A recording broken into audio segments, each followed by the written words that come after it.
All right. Ready to get going? Our next topic today, trading. So Reed, as I was going to ask him what year, 2013. So it's been a little bit. I'm going to say a couple years ago, you were up here for the expo. So I haven't seen you in a little while though. Yeah, and I visit periodically, I guess. I always visit with like Paul, Yeah. you know. So Reed can talk to us about trading, a whole bunch of fun stuff in terms of commodities, he's in the energy area, but I'm just going to get out of the way, turn the time over to him and ask questions as they come up. I know you guys are sometimes quiet, so Reed will answer pretty much anything you ask him, I'm sure. So yeah. Yep. Did you test for you're not worried about sound? Okay. Okay, good. Yeah. Oh man, it's so good to be back, you guys. So many good memories at Utah State. I was here for the groundbreaking of this building while I was still in school, and then I came back for the ribbon cutting. One of the owners, I guess former owners more recently of my company, Kem Gardner, KC Gardner Development Group, is on one of these big giant banners out here. They donated millions of dollars to get this stuff built, and I was part of the programming group. All the students that came in to talk to the architects about what we needed and what we wanted for this building in 2011, 2012. And man, it's so cool to be in here. And you guys, I feel like I got hosed because the cool building showed up and all the cool stuff showed up after I left. But that's not true. We still had amazing programs, 9 years ago, 10 years ago. And we'll talk about it. But I dualed in finance and econ. Originally, I came to Utah State on scholarship to study mechanical engineering, emphasis in aerospace. And I'm from Roosevelt, from Eastern Utah, the Uinta Basin. It's the biggest branch campus, I guess, of the branch campuses, because it sort of combines both Vernal and Roosevelt. It's all considered one Uinta Basin campus. Anybody here from Eastern Utah, from Uinta County, Duchesne County, Carbon County, Emory? No, nobody. What's that? Oh, nice. Right on. Beautiful areas, but that's where I'm from. So I'm from the oil and gas place, and we'll get this thing to go. Oh, look at that. Like, somehow I just made this morning. I procrastinated the whole thing. So you guys will never get over procrastination. Probably if you do that now, you'll continue doing that forever. Summit Energy, I stole all these slides from a presentation I gave to the Department of Oil, Gas and Mining on Duchesne back in July. So yes, this is Summit Energy. We're Rockies focused nat gas marketing and trade. My headquarters is downtown Salt Lake City, the One Utah. It's like the big copper top building that says Chase on it, right on Main Street and 2nd South on the 20th floor. Great views. We're the largest third-party seller of natural gas in Utah through Dominion. If any of you are familiar with the utility that distributes natural gas to your homes, businesses, used to be Questar Gas, now Dominion Energy. By head count, we have like 750 of these delivery locations. So industrial, so C&I customers, commercial and industrial customers. For your homes, we burn like on average, maybe 60 decatherms a year, 60 MMBTUs or million British thermal units. These businesses that I work with will burn anywhere from like 5 MMBTUs a day, all the way up to like 1,500 MMBTUs a day. Maybe a couple thousand a day. So a lot of energy of these customers who are large enough that they can buy their natural gas supply wholesale from a company like me. I buy it directly from natural gas and oil and gas producers in places like Eastern Utah, Western Colorado, Southwestern Wyoming, around Pinedale, Evanston, Craig, Colorado, Rangeley, Grand Junction, and then obviously Uinta County, Duchesne County, Carbon and Emory counties, San Juan. So we do gas purchasing and marketing for producers, the smaller producers who might have like 7 or 8 employees. They own 30 oil wells. It's very common. They're small mom and pop independent oil producers. They're really small and they don't know how to monetize the natural gas production that comes out of their wells. So they turn to me and my company, and we take care of that. We buy the gas from them at either a daily or a monthly index price with a little bit of a discount. That's where we take our slice, and then we push it on down the pipelines, sell it to our end user customers, or I sling it off to a wholesale counterparty like Shell, BP, who will pay me sort of that market index price, again, whether it's a daily spot price or a month-long index, and maybe I make a nickel on it. If I sell to my own customers, we can make 50 cents on it, on each unit.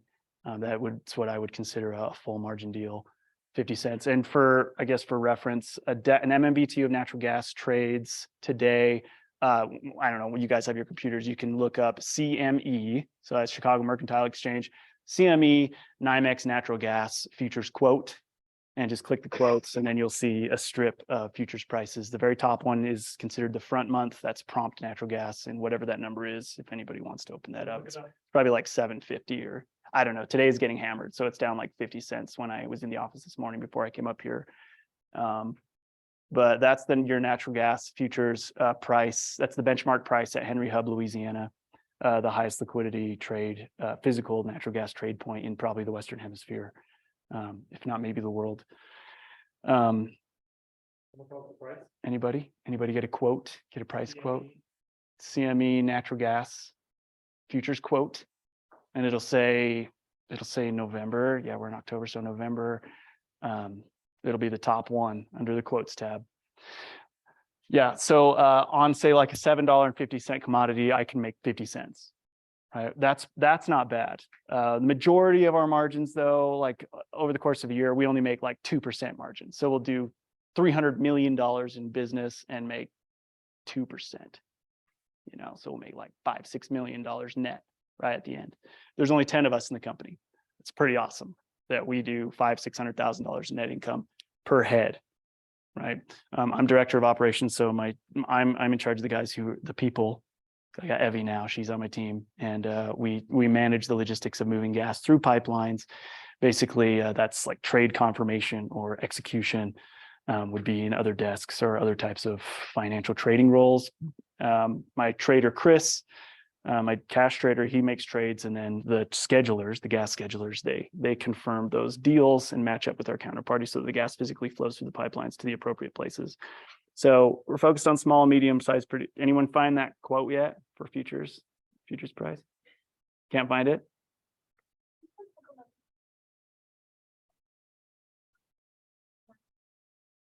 Yeah, here, let me look. Yeah. Yep. Henry Hub last day. Oh, that's last day financial. This is going to be, it's a little bit different from this one. Henry Hub last day financials. If you go back, you can look at the websites that came up. I don't know how this up there. Okay, yeah. The websites that came Henry Hub natural gas. Oh yeah, that was last day financial futures. This is gas futures quote CME group. Okay, Henry Hub. It's NGX2. X is the November code for 2022. So November is trading at last trade 5,986. Actually, I think the market closed, so it's probably closed at 598. So just shy of $6 per MMBTU per decatherm of natural gas. So it's a $6 commodity. You can look further down the strip and see what January is trading at, what next April's trading at, and there's a shape to that curve that's seasonal, which makes natural gas unique because of the seasonality. Crude oil doesn't have that kind of shape. I don't know if you guys have looked at futures curves, but right now crude oil is backwardated, so the front month is high and the further out is low. That's a whole nother conversation, I guess. Shape of the curve. Mostly sophomores, freshmen. Oh, okay. I should have asked. Where you guys are. Should have been a little bit more clear there. So yeah, sorry. Jargon. Couple Yeah. of juniors, yeah. They probably, some of that went over their heads. It's fine. Sure. It's fine. It's whatever. It doesn't. Lots of questions. It's all stupid. It doesn't. No, it's amazing. Actually, the whole thing is incredible. Like the way that these markets clear, the way that capital is allocated efficiently, usually, kind of, sometimes not at all. Markets go completely haywire. So I don't know if you guys have discussed efficient markets hypothesis, but it's a pendulum and it swings back and forth. So let's see, transporting, and we own storage capacity, buy low, sell high, buy in the spring, at $4, sell in the winter at 7 or 8, like great, good money to be made. All right, this is me climbing west slabs of Mount Olympus. Anybody been up on Mount Olympus down in Salt Lake City? Anyone from Salt Lake City? No, you have you, Salt Lake. Okay. Yeah, where the heck is that? And who's from Utah? Logan? How many from Utah? General. How many non-Utah? Sweet. Glad you're here. It's awesome. So I've been in oil and gas since I was 17. I was a welder for a drilling rig company when I was 17. It was the summer between my junior and senior year of high school. It's crazy. They had me do some weird stuff because I was small. I could climb stuff. Super not OSHA approved in retrospect, but I'm from Roosevelt, Utah. I've been at Summit now for 9 years. There was a short stint. I took a hiatus off to go consult for a group that was involved in renewable natural gas. That was natural gas from landfills and biodigesters. Really interesting area with here's my family. That was before I cut like 6 inches of my hair off. But my kids, which one's the oldest, do you guys think? Can't tell, because the boys are actually twins. They're 5. They don't look anything alike. One looks like me, one's brown, and the other one looks like my wife. And then my little girl's actually 7. She has Down syndrome. She's really small and she's so wonderful. Yep, those are my 3 little kids and my wife, Rondi. Okay, I was on the Huntsman Business Council back in 2011. There's some really cool people here that have gone on to do some really cool stuff, like Eric Levesque. He's founder of Strider Technologies with his twin brother Greg. I really don't understand what they do. It's super weird stuff, but anyway, I see a lot of cool stuff. But I was also on the entrepreneurship club. I was like a vice president of the E-Club back in the day when Glauser was brand new. Let's see, any Huntsman scholars in here? Is any Huntsman scholar rejects? I was a reject. Yeah, they wouldn't have me. Yeah, I went through all the rounds, rejected. I'm still bitter. Okay, my first job out of school was for this Singaporean company called Lois Rex Drilling Services, LRDS. And it was actually a kind of a joint venture between the Singaporean guys, some Norwegians, Fram, and Rex, which is a Swedish drilling technology group. And we were drilling for equity. So we were drilling holes in the ground. And if we did a good job, then we gained equity in that well and in its production. That's called a turnkey drilling contract. And I was the US operations manager's assistant. Basically, that was the first job I took out of school in 2013. It was complete and total chaos, absolute cluster. And I just sat in my office and cried frequently because it was a nightmare. And we were missing payroll because payroll had to get bounced from Singapore. I had to stay up all night and back stuff at 3 a.m. to Singaporean staff. They all sucked. They just messed stuff up all the time. And then all of my roughnecks, all my drilling rig workers were getting missed payrolls. And then they were all struggling to pay rent. I couldn't pay rent. I was living in Heber at the time. So I had to borrow $1,200 from my driller. I lived the oil field dream, even though I had just graduated with a dual bachelor's in finance and economics from Utah State. Right. So that was with this company. I was only there for 6 months and I was like, guys, this is terrible. This is too messed up, and I can see the writing on the wall that you guys don't have your stuff in a row. So I'm going to bail and jump on with these guys at Summit Energy, who also had left me a standing offer out of school right after graduation. And so then I, gave my 6 weeks notice, as it turned out to be, and or something like that, and trained somebody else to take my place. Within months, that whole thing just flopped. So I got out before the house burned down. And have been with Summit Energy since September 6th, 2013, right? So, but I did get to gallivant around in the Bakken, in the oil field up in North Dakota, as well as in this one. This picture was taken with our 750 double rig near Grand Junction, Colorado. It's a good time.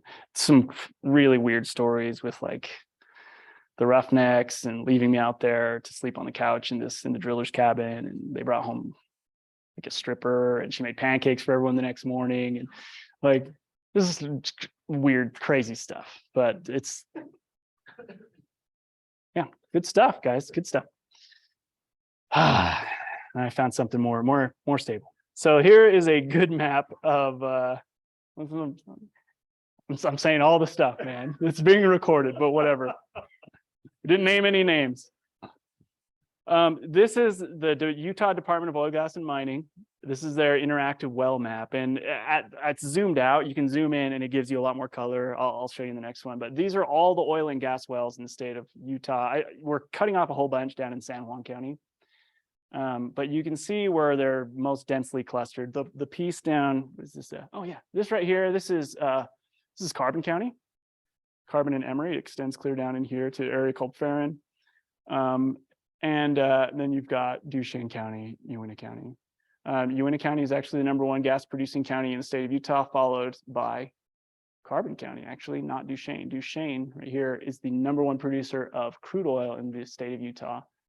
And so the field is actually bifurcated. This is almost all gas, and this is almost all crude oil with associated gas or natural gas that comes off the wells alongside oil production. And I'll show you, I grew up right here, right there, literally right here. This well right here, the Chasel well, I could see it from my back window of my house. And this is zoomed in, the same thing. Each of one of these little squares is a square mile. These are called sections. And these larger squares are called townships. This is a township and range map. And, surveying, geography stuff, details. But every one of these is an oil well. It's green because of oil. There's no red ones on here. I don't see any red ones. The red ones will be clear down here, and that's where those are more like gas-specific wells that were drilled specifically into geologic formations for the production of natural gas. These blue lines signify that they are horizontally drilled wells. So they went down, 8,000-9,000 feet. It kicked off 90 degrees pretty much and drilled a mile or 2 miles. And you can see how far there. These are 10,000-foot laterals because each of these squares is 1 mile. It's really, really amazing.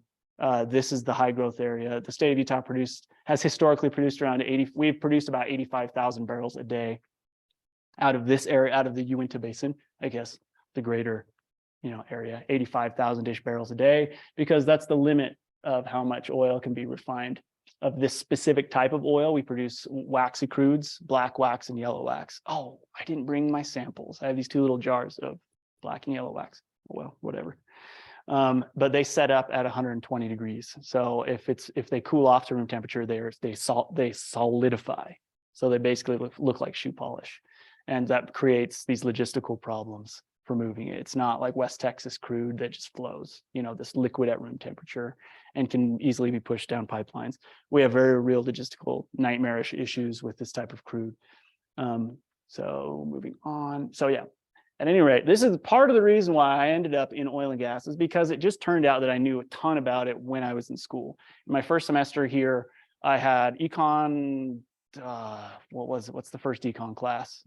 Econ 1500, intro to macroeconomics with a guy named Craig Peterson. And he brought up a picture, and it was this like crazy Mad Max looking landscape of really nasty ponds and stuff. And he's like, does anyone in this room know what it is? It was in the big auditorium, right, in the business building. Does anyone in here know what it was? There were like 300 people in there. I was like, it's the Athabasca oil sands at Fort McMurray. He's like, yes. Weird that I just happen to know that, I was like, oh shoot, there's something to this. Of 300 people, nobody knew what this was, So that basically just speaks to maybe do what you know, right? And I changed my major after that semester because I loved econ so much, and I added finance like a little bit later because I found it to be super applicable and useful. So here's a pipeline map of how natural gas sort of moves on Mountain West Pipeline. And don't worry about that. Again, this is where I'm from. Okay, and that was me. Like, actually, this was in college. This was in summer of 2011, I think. And me and my brother, my friend Chet, we had this little company, and we were doing a certain type of inspections on natural gas infrastructure processing plants out again in eastern Utah. We made a little bit of money that summer. It was a good time. It was our first foray into sort of entrepreneurship, doing it ourselves. I did it for the first time in 2007 when I was 18. Me and my twin brother, I have an identical twin brother. We led out this massive, 5-month-long project for this midstream company. But so this is my office. Literally this morning before I left, I took a picture, and just so you guys see the environment that I work in, there's actually a ping pong table on the other side of this, which is the best. And there's our ping pong paddles. Now our hiring decisions have been limited by us not wanting to nerf the ping pong table. So we're like, oh, we need to stay really efficient, low head count, stay lean, because we're not going to move the ping pong table to make room for desks. But you have your prices up here. We always have like golf or tennis or something, and CNBC, and then we have prices. So this is our price strip. This is tied to a data feed where it shows us futures prices in real time, and these numbers are always blipping up and down. So like I said, today is getting hammered. Natural gas was down like 44 cents on the front month. Crude oil is up 50 cents when I took this picture for the November crude oil futures price. But yeah, so that's where I work. It's nice.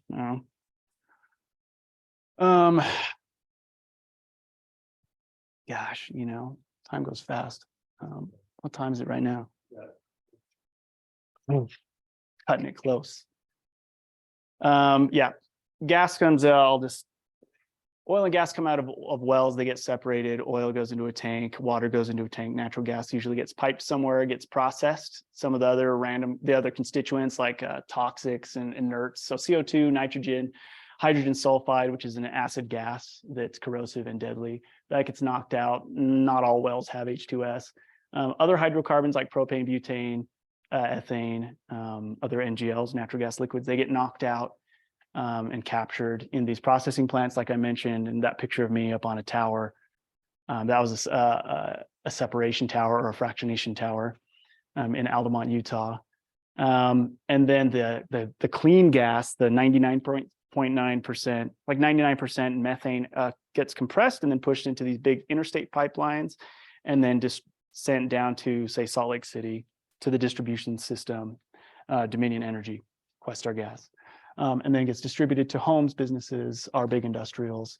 Some of the gas gets shoved into storage because demand is far higher in the winter than is production. And then production is far higher in the spring, summer, and fall than is demand, right? So there is a supply-demand imbalance that occurs seasonally, and it gets made up for with storage. So if you have too much gas, you shove it in the ground, prices generally are low. And in the winter, you don't have enough gas, you pull it out of the ground, and you cycle it, and you make money. That's part of my profit and loss. That's part of my P&L. Talk about where you fit in that picture.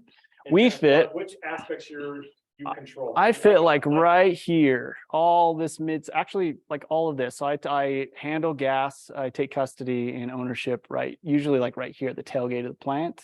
I buy it from the producers, and then I handle the transportation, the transaction on these pipelines. You're talking about schedulers, right? Schedulers. They're figuring out where that's going. Pipeline schedulers, Yeah, yep. and then you've got people that you sold it to that you're figuring out on the other end. Yeah, we've sold it. Either we sell it to wholesale counterparty schedulers. So we'll have this chat. It's basically all over IM. And we'll be chatting with people, and the trader will say, hey, we're going to sell you 1,000 units, at this point, at this delivery point or receipt point. And then my schedulers will chat with their schedulers. So it's like my people get with your people, we'll figure that out, and everything gets lined up. The pipeline in these transactions, the pipeline has to be aware of the transaction, and they're the ones that sort of stamp the accounting, basically. They're the ones that are, because all the gas is commingled, right? Everything is just pooled together, but there's an accounting that occurs. And so scheduling is almost like real-time accounting.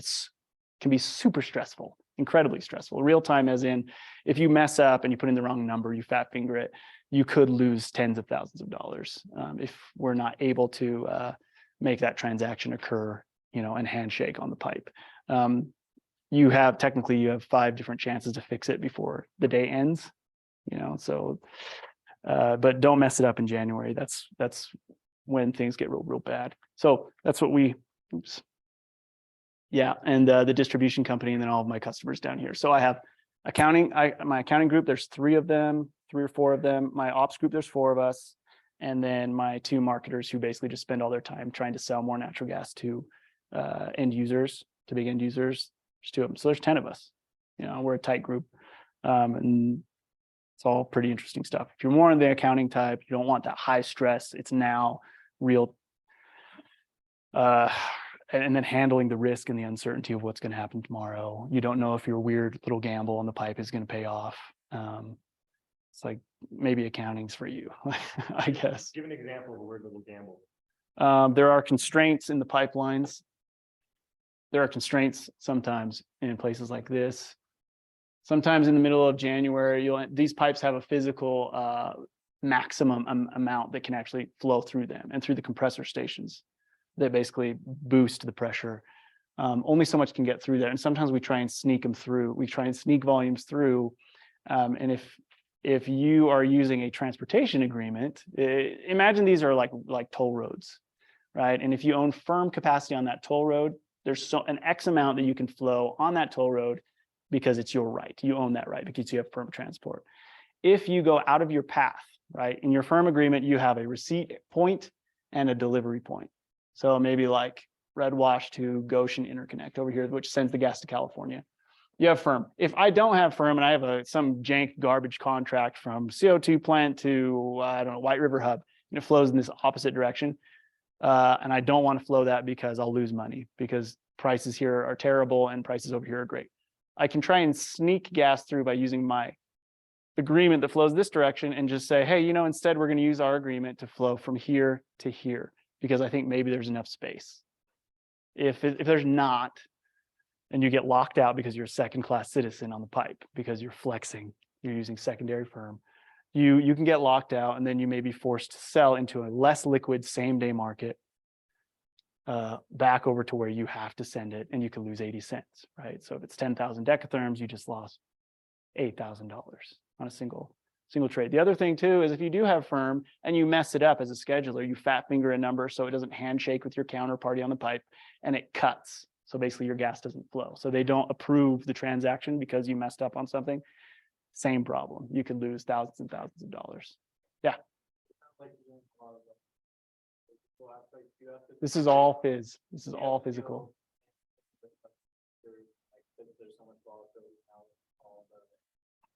Yeah, physical gas prices are entangled with futures, with financial gas prices, and vice versa. What happens with physical pushes around financials. Financials are future.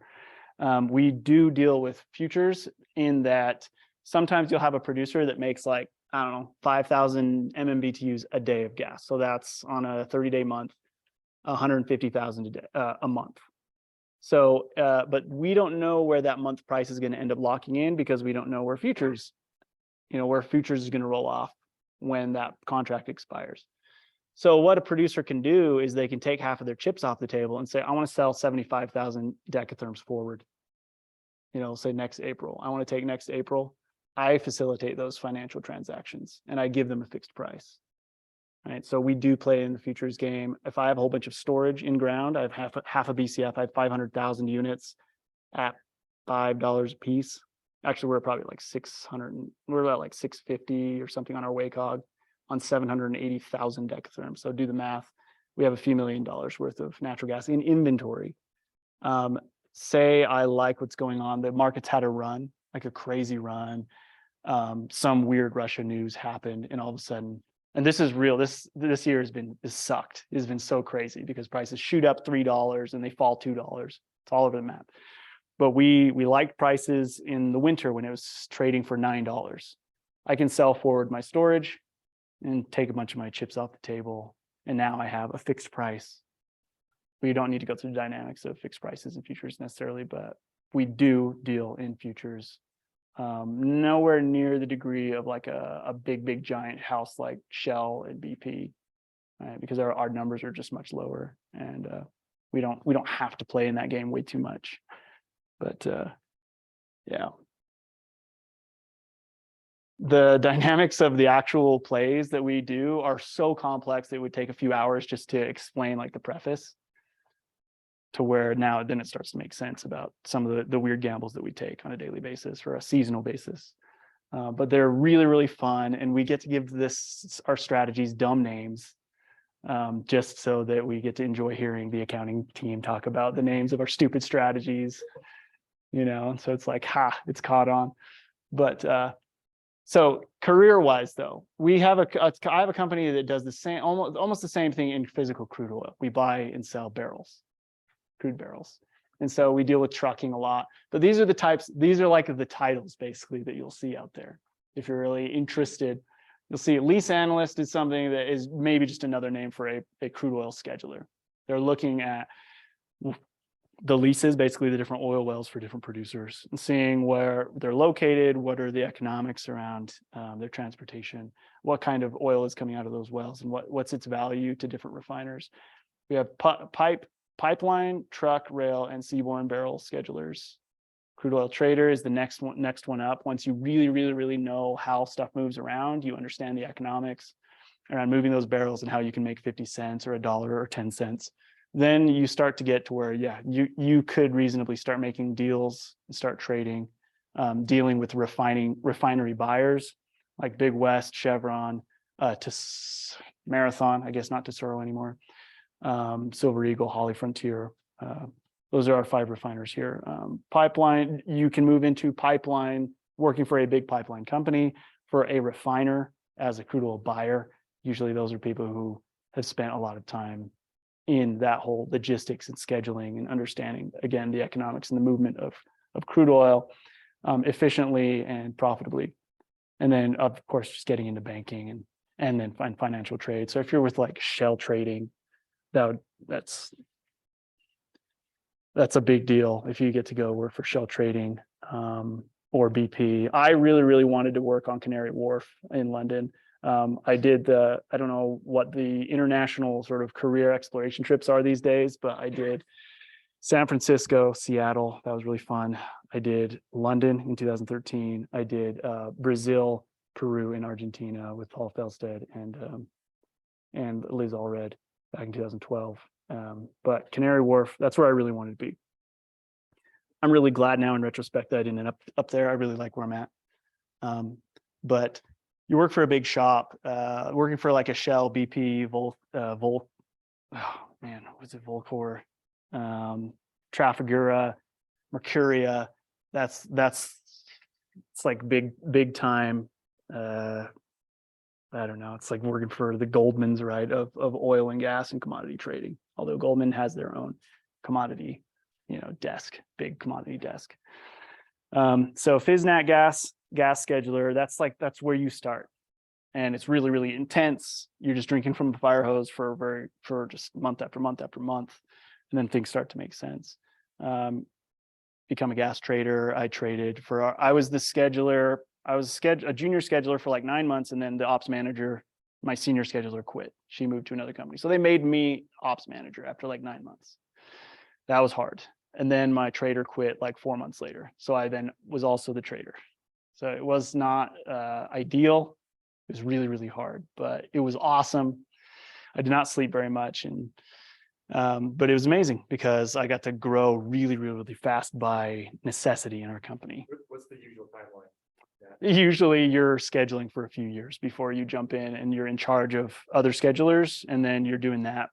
Unless you're just a superstar, they might just move you. And they're like, oh no, this person really understands the economics here, knows how to make plays, and is suggesting strategies to maybe do some of these weird pipeline things. They're like, oh no, this person's a trader. It's like, let's move them in. Trader.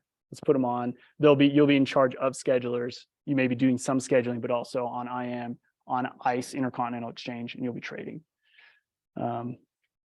Trade is so crazy. I'm really glad I don't do cash trade. I now have my other guys do trade for me, because you get up at 6:30 every day doing trade. Like maybe I'm lazy.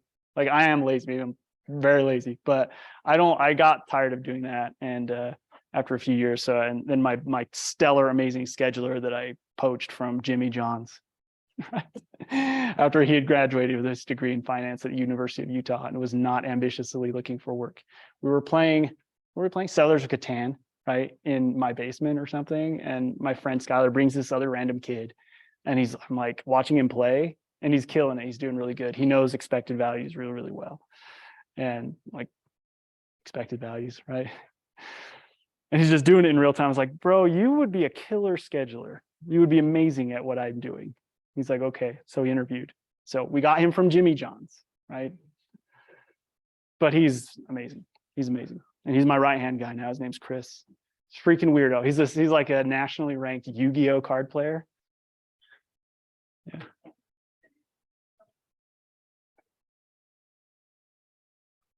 Oh man, the combination is amazing, right? Like I'm not telling everyone to do an econ finance dual, but it's the best. Because econ was so interesting because it's this like way of thinking about things, very high level. The behavioral economics, I nerded out on that from day one, basically, when I was up here.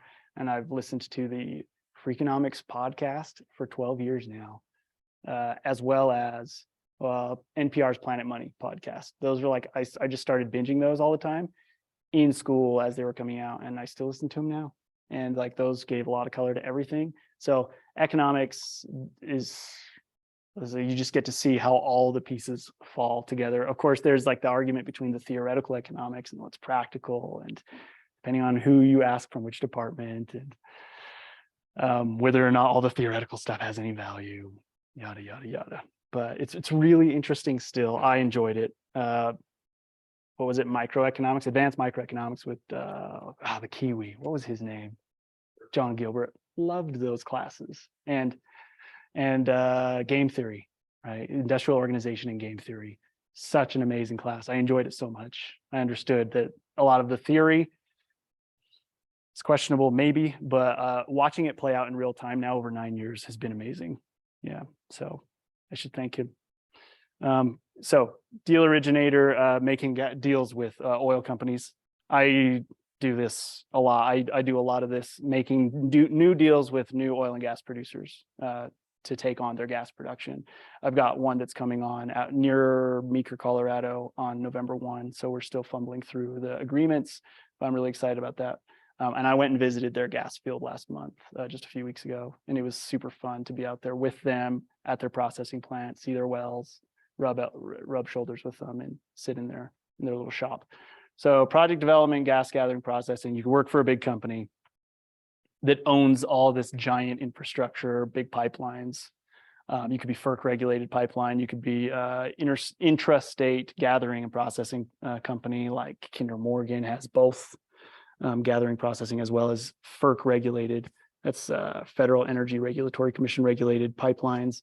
You could work in liquefied natural gas, big topic right now because there's a LNG facility that went down a few months ago, the Freeport facility down in the Gulf, and that caused total chaos in gas prices. Compressed natural gas for vehicle fueling, that's really fun. Renewable natural gas from landfills and biodigesters. The gas here is worth like $70 a decatherm, as opposed to your old-fashioned fossil gas is worth $6 or $7. And that's because of renewable credits, right? They're called RINs, renewable identification numbers. It's part of why we have ethanol in our gasoline. It's a racket, in my opinion. I think it's terrible legislation and a misallocation of capital towards something that's probably not all that useful for the environment. So, but banking and financial trade, same thing. More career stuff, power. Power is so amazing. I recognize that oil and gas is, the fossil industry, right? We're facing all kinds of opposition, rightfully, sometimes not rightfully. Atmospheric carbon loading, huge problem. Is it catastrophic? Don't know. Depends on the confidence intervals you use, right? There's a really good book called, what is it called? Unsettled by Steve Koonin. Super, super cool.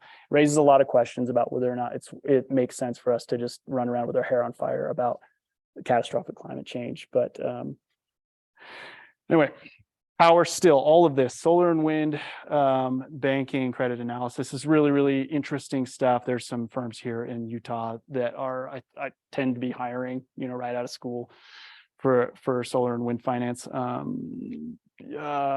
Celtic Bank, right downtown. I saw a listing for that for a credit analyst and banking analyst. Entry level very recently. Don't know if they filled it. Power scheduling recently, Utah Municipal Power Systems, Utah Municipal Power Association, UMPA, out of Spanish Fork. They were hiring a power scheduler, a real-time power scheduler. Power is way crazier, in my opinion, than natural gas scheduling because it's in real time. Our transactions occur on a day-to-day basis. So gas flows over the course of one day. Power flows in 15-minute increments or even 5-minute increments. Very, very weird. So your cycles are super, super fast and you'll have 12-hour shifts and it's ultra, ultra chaotic. And if you remember what happened in February of 2021, Winter Storm Uri, when it hit Texas and everything froze over and all hell broke loose. Yeah, did it super suck? Was your power out? Were you in Houston? I was in College Station, so like Okay. an hour and a half outside. Yeah, rough. It was like horrible, absolutely horrifying. And what happened, what caused it, that's a whole nother diatribe. But the scheduler, like I got PTSD from that because our trade was so chaotic and really problematic that our mental health was really fading after just a couple days into it was February 13th through 19th of last year. We were worried that our company might implode because of the positions that we had on. We were worried that our company would not survive. But instead, we made $5 million in about a week. You know, it's like, great. It worked out. Yeah, well, but that's a once in a career thing. And I just happened to be standing there at the wheel and it sucked. It sucked, but we made, we netted twice as much as we do in a normal year. Right. And that facilitated us doing a transaction called an ESOP, an employee stock ownership plan, where now our company is employee owned. Right. And over the next few years, we will all vest. We will all have skin in the game. So all because of me and my little team of crazy people. So, and because of this horrible, horrible, unfortunate scenario where people died, like people died, like they were burning charcoal briquettes in their house to stay warm. Like it's horrible. So it's like, I am a long chaos, right? I'm a long war, so it's weird. It's really weird. I made money on such a horrible thing, but markets were clearing in a way that markets were trying to supply the resource to where it needed to be, and well, we made money doing it.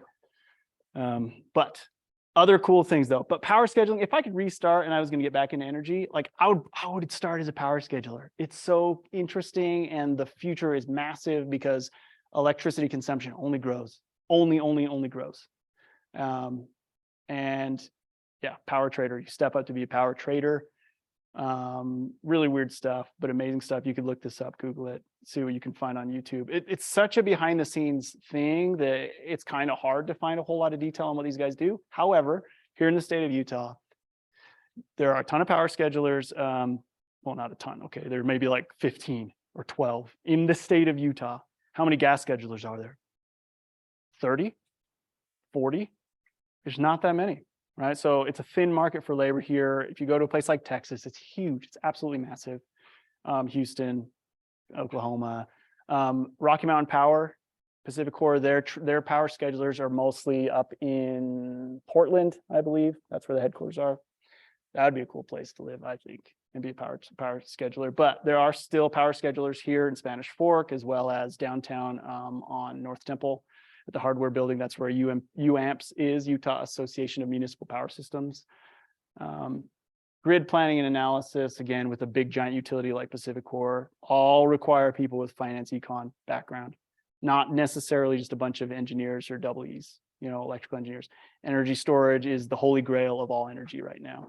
Figuring out how to store electrons, how do you store power for longer durations than just like 3 hours from lithium ion batteries. Lithium ion can only do so much. Right, so we're talking longer, multiple days, multiple weeks, even seasonal. Bitcoin mining is really cool. We actually we have a Bitcoin mining container sitting on a gas well out in Western Colorado. I was out there helping deploy the ASICs, the miners, a couple months ago. There's more to do. We still have to buy some of the newer ASICs as soon as the well has some services done to it, and we changed the lift that's on it. We'll put a rod lift, right, the old-fashioned rod pump on it, details, but we're mining Bitcoin. Like Summit Energy is a 50% owner in a joint venture mining Bitcoin off of this stranded gas that cannot be gathered and sold, right? So it's just been flared. It's just been set on fire for 15 years. Not anymore. We're running it through a genset and we're mining Bitcoin with it. The economics are really weird. They're not ideal, but there are small opportunities out there. But Bitcoin mining in large scale, if any of you, I don't know, any of you guys ever bought an NFT? Yeah. Good for you guys. Because so far it's mostly just bubblicious, right? Tulip mania.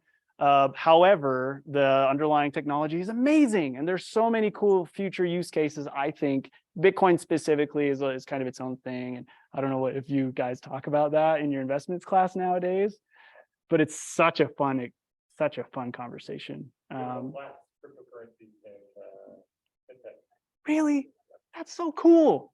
There's a great book called The Bitcoin Standard by Safety. Can't remember his last name. Amazing. But Bitcoin mining as a consumption, as power consumption, that actually crosses into power grids and grid stability in a really, really cool way. There's a place in Rockville, Texas. There's a company called Riot Blockchain, and they have a 750 megawatt facility of Bitcoin mining capacity. And that's a lot. Like 1 megawatt can handle a few thousand homes, I think so 750 megawatt facility, but they can shut down all of their stuff at the drop of a hat within like 10 minutes. And then they can resell their power back into the grid when it is necessary, when it's needed. And so it's like, if that had been available to everybody back in February of 21, would have saved a lot of heartache if a lot of that would occur. So I really think that Bitcoin is going to end up overlapping with grid stability in a really, really big way in the future. So get ready, it's crazy.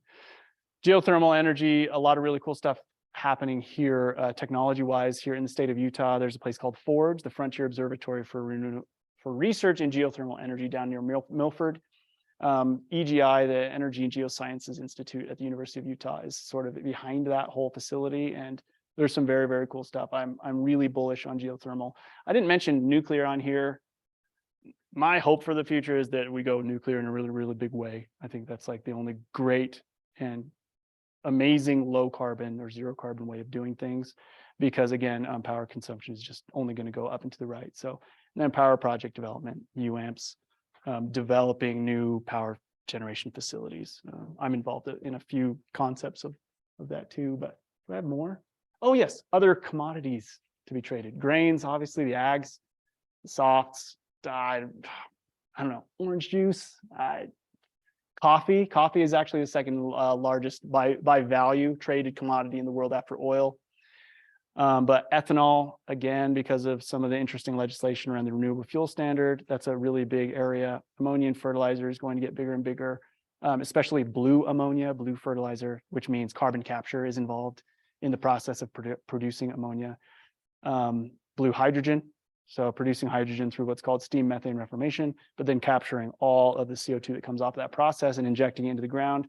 There are some really, really juicy subsidies now from the Inflation Reduction Act, subsidizing carbon capture and sequestration. So again, I'm involved in some of those conversations in the state of Utah.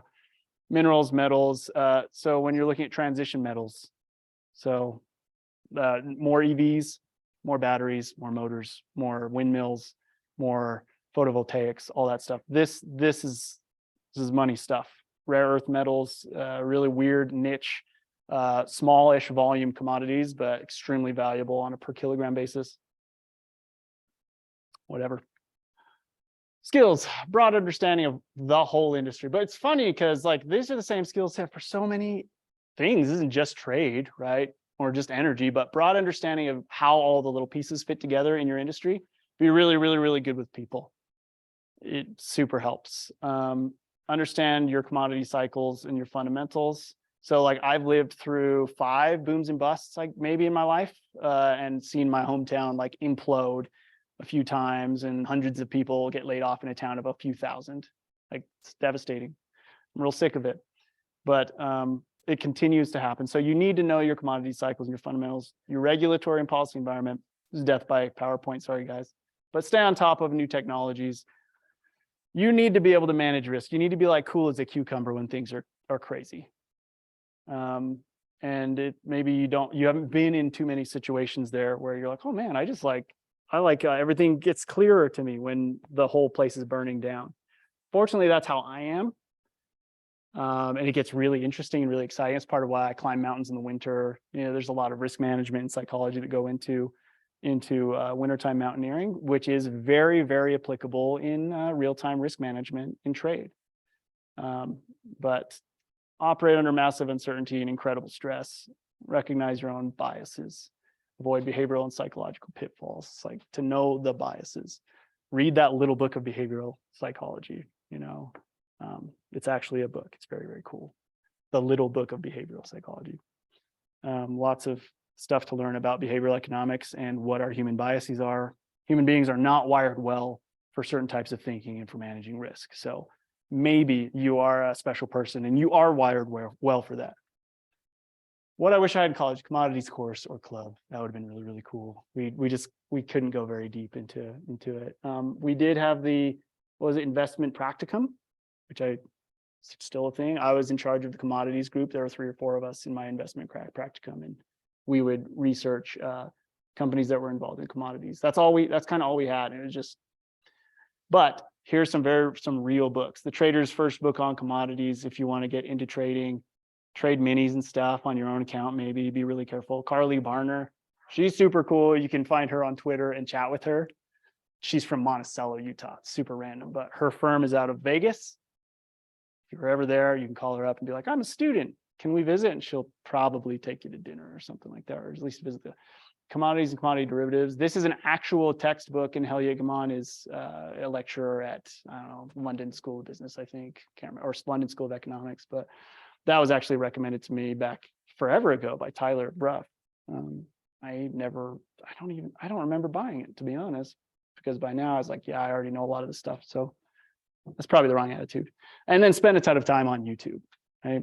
I'm a peak millennial, so like half of the stuff I know, YouTube, Wikipedia, like you can learn so much stuff. And also I bailed on class a few times while I was up here to go visit one of the oil refineries in downtown or in North Salt Lake.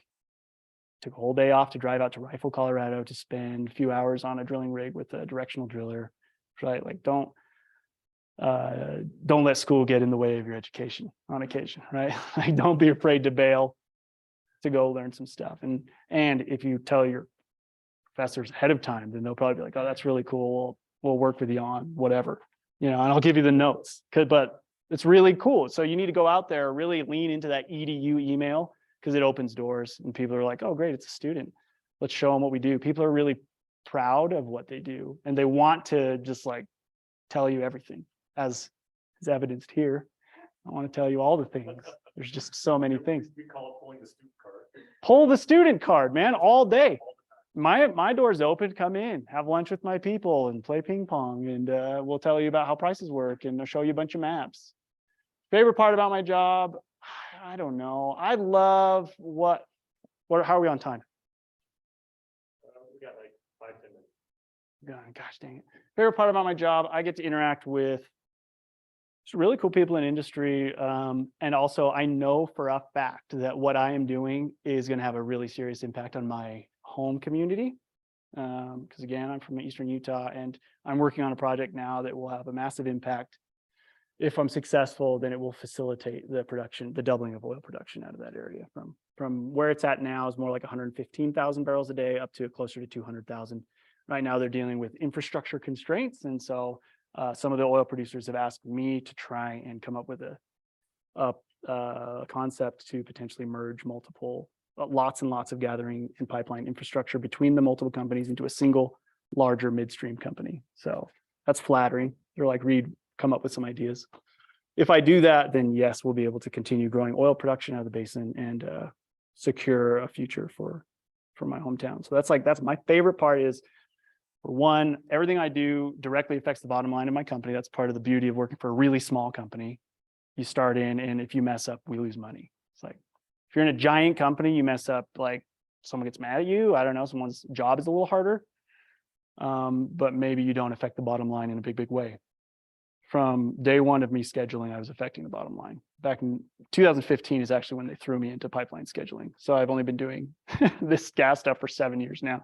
Very weird. Worst part of my job, I don't know, paperwork. I don't know.